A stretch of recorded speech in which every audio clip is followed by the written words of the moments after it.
నమస్కారం. ఉద్యోగులు, పెన్షనర్లు, ఉపాధ్యాయులకు సంబంధించి వారికి సపోర్ట్‌గా వీడియోస్ అయితే వస్తాయి. తప్పకుండా సబ్స్క్రైబ్ చేసుకోండి. వీడియోస్ అయితే లైక్ చేస్తూ ఉండండి. ఇక వివరాలకెళ్తే 2025, 26 ఏపీ బడ్జెట్‌లో ఉద్యోగులకు అయితే తీరని అన్యాయం జరిగిందని వైసీపీ నేత చంద్రశేఖర్ రెడ్డి అయితే ఆరోపించారు. ఇక 25, 26 బడ్జెట్ బాహుబలి బడ్జెట్ అని రాష్ట్ర చరిత్రలోనే అతి ఎక్కువ మొత్తంలో ప్రకటించిన ఈ బడ్జెట్‌లో మరి ఉద్యోగులకు తీవ్ర అన్యాయం జరిగిందని చెప్పుకోవచ్చు. మరి వైసీపీ ప్రభుత్వ హయాంలో కూడా మరి వారికి ఉద్యోగులకైతే అన్యాయం జరిగింది. అదేవిధంగా ఇప్పుడు తెలుగుదేశం కూటమి ప్రభుత్వ హయాంలో కూడా ఉద్యోగులందరికీ కూడా చాలా అన్యాయమే జరుగుతుంది. మరి గత ప్రభుత్వ హయాం నుంచి ప్రస్తుత ప్రభుత్వం వరకు దాదాపు 25,000 నుంచి 30,000 కోట్ల వరకు ఉద్యోగులకైతే బకాయిలు ఉన్నాయి. ఇక మధ్యంతర భృతి కోసం ఎదురు చూస్తున్నారు. పీఆర్సీ కమిషన్ ఏర్పాటు కోసం ఎదురు చూస్తున్నారు. పెండింగ్ డిఏల కోసం, పెండింగ్ బిల్లుల కోసం, హెల్త్ బెనిఫిట్స్, రిటైర్మెంట్ బెనిఫిట్స్ కోసం అయితే అందరూ కూడా ఎదురు చూస్తుంటే మరి 25, 26 బడ్జెట్ సంబంధించి ఎలాంటి కేటాయింపులు జరగకపోవడం అన్యాయం అని చెప్పేసి ఇక్కడ వైసీపీ ఎంప్లాయీస్ పెన్షనర్స్ వింగ్ రాష్ట్ర అధ్యక్షుడు నలమారు చంద్రశేఖర్ రెడ్డి అయితే ప్రకటించారు. ఉద్యోగులకు 27% ఐఆర్ ఇస్తామని చెప్పారని, దానికి సంబంధించి బడ్జెట్లో ఎలాంటి కేటాయింపులు జరపలేదని ఇక్కడ ఆయన పేర్కొన్నారు. ఉద్యోగులకు ఉత్త చెయ్యి ఊరించి ఉసూరు అనిపించిన బాబు సర్కార్ బడ్జెట్ అంటూ ఎన్నికల మేనిఫెస్టోలో బకాయిల చెల్లింపు సహా ఎన్నో హామీలు ఇచ్చారు. మంచి పీఆర్సీ ఇస్తాం, డిఏలు ఇస్తాం, పెండింగ్ బిల్లు విడుదల చేస్తామని చెప్పి ఎన్నికల సందర్భంగా బాబు గారు అయితే హామీ ఇచ్చారు. మరి అధికారంలోకి వచ్చాక వాటి గురించి పట్టించుకొని వైనం 9 నెలల్లో మరో 3,000 కోట్ల బకాయి, మొత్తంగా 26,000 కోట్లకు చేరిన బకాయిలు.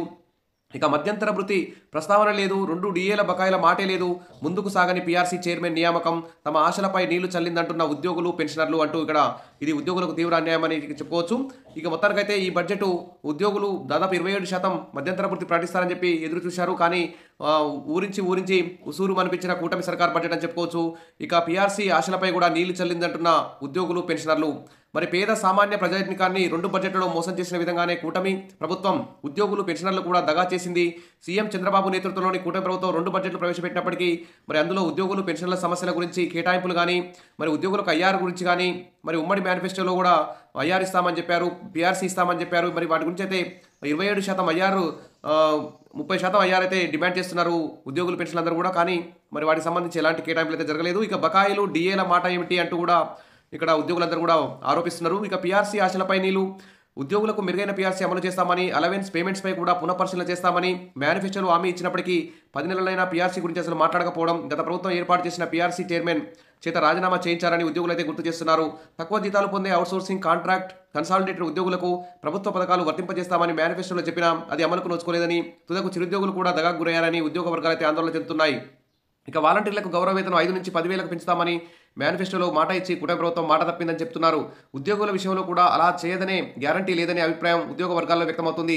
26,000 కోట్ల బకాయిలు, 2 డిఏలతో పాటు ఐఆర్ కోసం ఉద్యోగులందరూ ఎదురు చూస్తున్నారని, మరి వీటి గురించి బడ్జెట్లో కేటాయించకపోవడం ఇది చాలా అన్యాయం అని చెప్పేసి మరి సిపిఎస్ రద్దు, నిరుద్యోగ భృతి, జాబ్ క్యాలెండర్ ప్రకారం ఉద్యోగాల నోటిఫికేషన్లు, తర్వాత అదేవిధంగా డిఎస్సి, ఈ విధంగా అనేక విషయాల్లో కూడా ఈ బడ్జెట్ ఎలాంటి కేటాయింపులు జరగకపోవడం చాలా అన్యాయం అని చెప్పేసి ఇక్కడ అందరూ కూడా కోరుకుంటున్నారు. మరి ప్రభుత్వం ఈ బడ్జెట్ సమావేశంలో ఒకసారి పునరాలోచించి మరి ఉద్యోగులకు సంబంధించి పీఆర్సీ, పెండింగ్ డిఏలు, మధ్యంతర భృతికి సంబంధించి కొన్ని నిధులు కేటాయించి ఈ బడ్జెట్ను సవరించి నిధులు కేటాయించాలని చెప్పి ఉద్యోగ సంఘాలు అందరూ కూడా డిమాండ్ చేస్తున్నారు. సరే ఏది ఏమైనా సరే ఉద్యోగులకు ఖచ్చితంగా ఈ ఉగాది లోపు ఒక కీలకమైన ప్రకటన చేయాలి. ఆర్థిక సమస్యల పరిష్కారం కోసం పెండింగ్ డిఏల విడుదల కానీ, తర్వాత పీఆర్సీ కమిషన్ అయితే వెంటనే ఏర్పాటు చేసి మధ్యంతర భృతి కూడా మరి ఈ ఉగాది లోపు ఖచ్చితంగా ఇవ్వాలని చెప్పేసి అందరూ కూడా కోరుకుంటున్నారు. ప్రస్తుతం అయితే ఉద్యోగులు, పెన్షనర్లు, ఉపాధ్యాయులందరూ కూడా ప్రభుత్వం మీద చాలా అసంతృప్తిగా ఉన్నారు.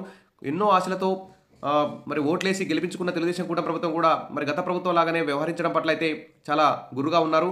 పీఆర్సీ, డిఏ ఏరియర్స్ బకాయిలు ఉన్నాయి. వాటన్నిటిని సకాలంలో ఇవ్వాల్సిన బాధ్యత ప్రభుత్వానికి లేదా? ఈ బకాయిలను ఎగ్గొట్టేందుకు ప్రభుత్వం ప్రయత్నిస్తుందా? మరి ఈ బకాయిల చెల్లింపులకు ఎంత కేటాయిస్తున్నారో బడ్జెట్లో ఎక్కడా చెప్పకపోవడం మరి ఈ సందేహాలకైతే తావిస్తుంది. కాబట్టి ఖచ్చితంగా ఇప్పుడు జరిగే బడ్జెట్ సమావేశాల్లో మరి ఉద్యోగుల సమస్యలన్నింటినీ పరిష్కరించి మధ్యంతర భృతి వెంటనే ప్రకటించాలని చెప్పేసి కోరుకుంటున్నారు. Wish all the best. మరిన్ని అప్డేట్స్ కోసం మన ఛానల్ని ఫాలో అవుతుండండి. వీడియోస్ అయితే లైక్ చేస్తూ ఉండండి. Thank you.